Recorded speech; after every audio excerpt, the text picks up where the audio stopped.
نحسه كلتا شحن عسران كلتن أب كندا مجمرتا قسيز متى كل واني ذكرني مسحات النين ودحات النين عم مكينا دا تقعسكو كلخو هندبت قلت زمثل عب دحريت ناي مكينا ترانك تقلت قليلو بدم تشفينو رأخو عزي فريحة دارقا ناب 911 دويلة حتى ناي في الشغل نابلت عجوغي عيد سنبدي ناي هالوين ديكوريشني يبلتني كان محجي بزعبا هالوين سمعني را موفيس وين تريخا أب قاعدي عالم رأيقن عزي وسسنبدي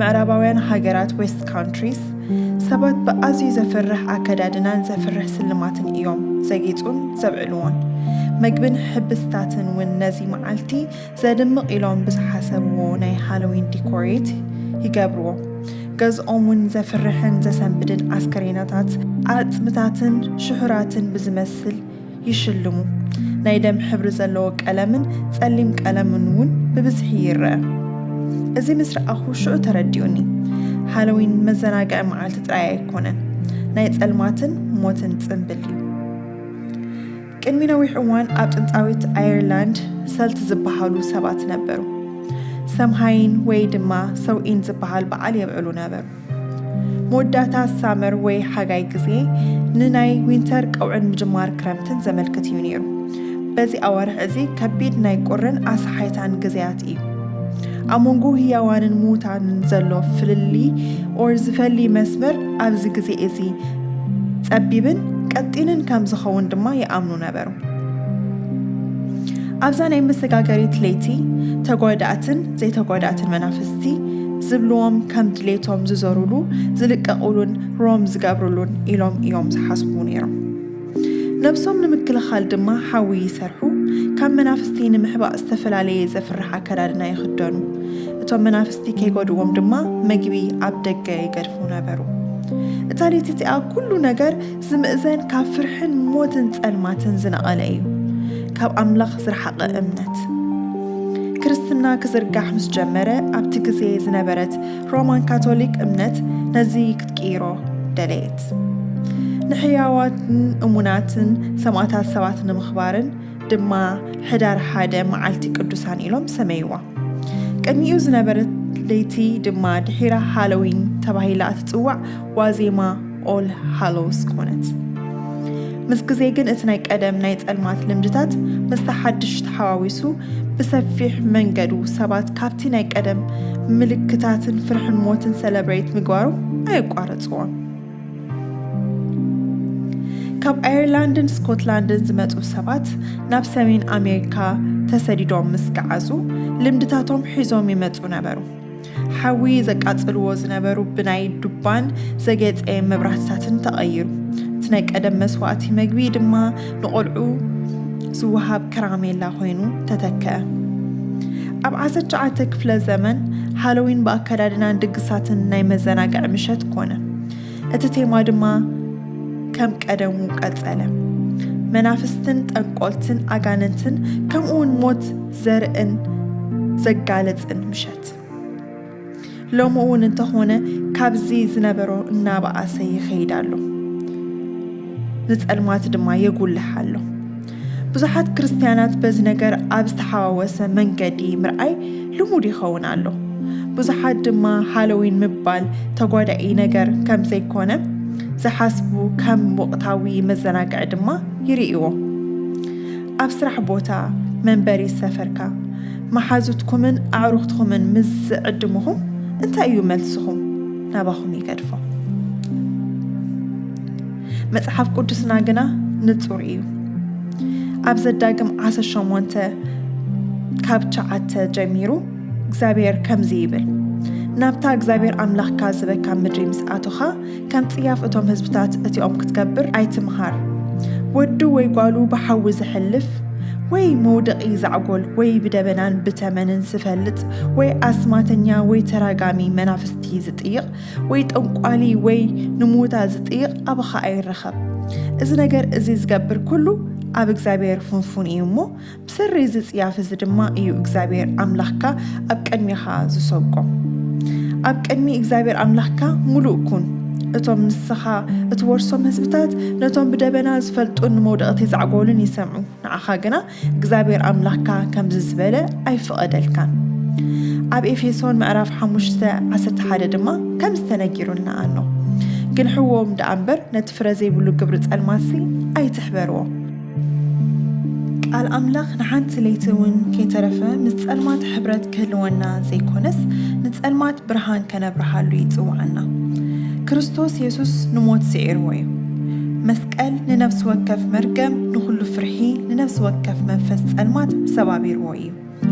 ስለዚ ዓለም ንመናፍስትን ሕልቅነታትን ኣጋንንትን ከተብዕል ከላ ንሕና ግን ንመንፈስ ቅዱስ ኢና ሰለብሬት ክንገብርን ልዕል ከነብልን ዝተጸዋዕና። ካልኦት ብዘፍርሑ ምስልታት ንሞት ግሎሪፋይ ዝገብር ምልክታት ክስለሙ ከለው ኢየሱስ ነቲ መቃብር ከም ዝሰዓሮ ንዘክር። ኣብ ልዕሊ ሓይሊ ሲኦል ድማ ከም ዝተዓወተ ጸልማትን ሞትን ክሕዙ ኣይከኣለን። ንዓና ድማ ከምቲ ቃል ኣምላኽ ዝብሎ ብክርስቶስ ዘለና ሕጂ ኣብ ብርሃን ኢና ዘለና። እወ ከምቲ ቃል ኣምላኽ ኣብ ኤፌሶን 2 ካብ ጥቕሲ 1 ዝብሎ ንስኻትኩም ቀደም ከም ንብረት እዛ ዓለም እዚኣ ከምቲ መንፈሱ ሕጂ ኣብቶም ደቂ ዘይምእዛዝ ዝገብር ዘሎ ሓለቓ ስልጣን ኣየር እተመላለስኩም ብበደልኩምን ብኣበሳኹምን ሙታት ዝነበርኩም ንኣኻትኩም ህያዋን ገበረኩም። ንሕና ኩላትና ከዓ ነቲ ናይ ስጋን ናይ ሓሳባትን ድሌት እናገበርና ቀደም ብትምኒት ስጋና ምስታታቶም ንነብር ነበርና። ከምቶም ካልኦት እውን ብባህሪና ደቂቅ ቁጣዓ ነበርና። ግናኸ እቲ ብምሕረት ሃብታም ዝኾነ ኣምላኽ ምንቲ እታ ብኣኣ ዘፍቀረና ዓባይ ፍቕሩ ንሕና ብበደልና ሙታት ከሎናስ ምስ ክርስቶስ ህያዋን ገበረና። ብጸጋ ኢኹም ዝደሓንኩም ምስኡ እውን ኣተንስኣና። ኣብቲ ዝመጽእ ዘመናት ብህያውነቱ እቲ ብሉፅ ሃብቲ ጸግኡ ብክርስቶስ ኢየሱስ ኣባታትና ምእንቲ ከርኢ ኣብ ሰማያት ብክርስቶስ ኢየሱስ ምስኡ ተቐመጥና። ሓደ እኳ ከይምካሕሲ ካብ ግብሪ ኣይኮነን እሞ ብእምነት ብጸጋ ኢኹም ዝደሓንኩም። እዚ ኻብ ውህበት ኣምላኽ እዩ እምበር ካባኻትኩም ኣይኮነን። ፍጡራቱ ኢና እሞ ነቲ ኣምላኽ ክንመላለሰሉ ኢሉ ቀደም ዘዳለወ ሰናይ ግብሪ ክርስቶስ ኢየሱስ ተፈጠርና ኢና። እግዚአብሔር ካብ ሞት ናብ ህይወት ምስ ክርስቶስ ኣተንስኡ ኣብ ሰማያዊ ቦታታት ምስኡ ኮፍ ኣቢሉ መንነትና ሙሉእ ብሙሉእ ቀይሩ እዩ።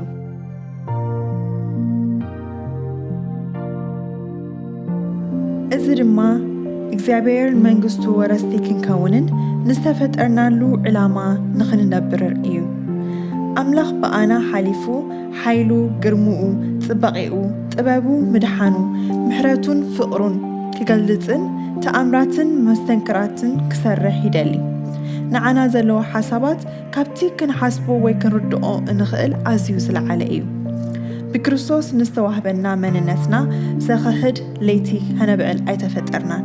ምስ ዓለም ክንሕወስ ኣይኮነን ዝተጸዋዕና። ንሕና ሕብሪ ወለዶ ንጉሳዊ ክህነት ዜጋታት ናይ ዘለዓለማዊ መንግስቲ ኣምላኽ ኢና። በዚ ሓቂ እዚ ኢና ድማ ደው ክንብል ዘሎና። ብርሃን ምስ ጸልማት ሕብረት ክህልዎ ፈጺሙ ኣይክእልን እዩ። ዓለም ኣብ ጸልማት ክትመላለስ ከላ ንሕና ድማ ኣብ እቲ ዘይሓስስ ጽላሎት ወይ እውን ምምልላስ ዘይብሉ ካብ ኣቦ ዝመንጨወ ብርሃን ክንመላለስ ተጸዊዕና። ሃሎዊን ፍርሒ ሞት፣ ፍርሒ መናፍስቲ፣ ፍርሒ ዘይፍለጥ ምሸት ኮይኑ እዩ ጀሚሩ። ከም ኣመንቲ ግን እንፍርሓሉ ምኽንያት የብልናን። መጽሓፍ ቅዱስ ኣብ ካልኣይ ጢሞቴዎስ 1:7 ከም ዝብለና እቲ ዝሃበና መንፈስ ኣምላኽ ፍራሕ ኣይገብረናን እዩ። እንታይ ደኣ ሓይልን ፍቕርን ይህበና። ከምኡውን ቃል ኣምላኽ ልቢ ወይ ድማ ሓሳብ ኣምላኽ ከም ዘለና እዩ ዝነግረና።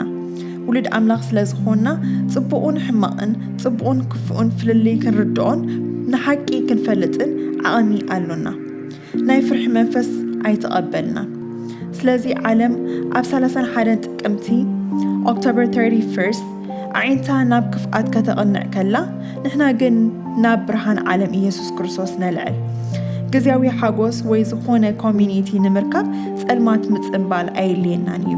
የግዳስ ነቲ ሓቀኛ ውህበት እግዚአብሔር ናይ ዘለዓለም ህይወት፣ እምነት፣ ምሕረት፣ ጸጋ፣ ፍቕሪ ንስሙ ክብሪ ዘምጽእ ነገራት ኢና እናሓሰብና ብኣምልኾን ምስጋናን ንቓኒ። ሃሎዊን ብዛዕባ መናፍስቲ ጽንጽዋያት ክነግር ይኽእል እዩ። ወንጌል ግን ብዛዕባ ሓደ መንፈስ ይነግር ንሱ ድማ ንኩሎም ዝኣምኑ ህይወትን ብርሃንን ዘምጽእ መንፈስ ቅዱስ እዩ ልብስና ጽድቂ ኣምላኽ እዩ ሙቓምና በቲ ብኣና ዝበርህ ብርሃን ክርስቶስ እዩ ስራሕና ድማ ነቲ ንሱ ዝጸውዓና ሰናይ ስራሕ ምስራሕ እዩ ነዚ ጥዑም ወንጌል ብስራት ንኩሉ ነካፍል ዓለም ሃሎዊን ክትብሎ ትኽእል እያ እንተኾነ ግን ነፍሲ ወከፍ ለይቲ ናይ ኣምላኽ ምዃና ንፈልጥ ኢና ኣብቲ ጸልማት ብርሃን እዩ ዘብርህ ጸልማት ድማ ንብርሃን ክሕዞ ኣይክእልን እዩ ከምቲ ኣብ ዮሐንስ 8:12 ዝተኣወጆ ስም ኢየሱስ ክርስቶስ ንዘለዎ ማንም ክስዕሮ ዝኽእል የለን ሽዑ ኢየሱስ ኣነ ብርሃን ዓለም እየ እቲ ዝስዕበኒ ብርሃን ህይወት ክረክብ እምበር ብጸልማት ኣይክኸይድን እዩ ኢሉ ከም ብሓድሽ ተዛረቦም